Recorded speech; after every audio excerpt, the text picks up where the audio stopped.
নমস্কার। লেখাটি Facebook page থেকে পাওয়া, আপনাদের সঙ্গে পড়ে শেয়ার করলাম। কেমন লাগলো জানাবেন।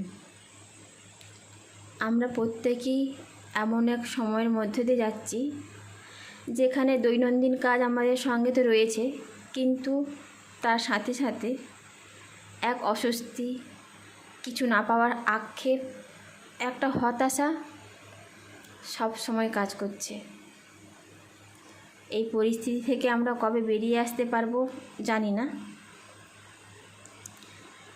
কিন্তু লেখাটি পড়ার পর এক অন্যরকম অনুভূতি হলো, তাই আপনাদের সঙ্গে শেয়ার করছি।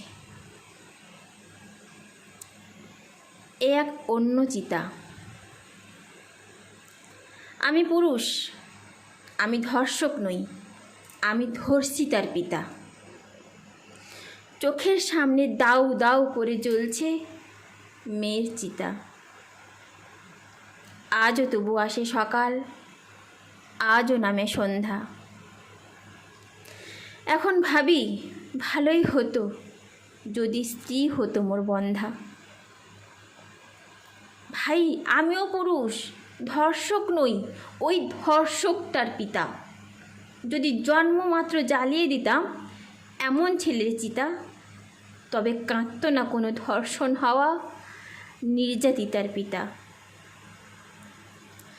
সেদিন যদি দিতাম আগুন ভাবি ধর্ষকটার চিতায়, আজ জ্বলত না কোনো আগুন কোনো ধর্ষিতার চিতায়।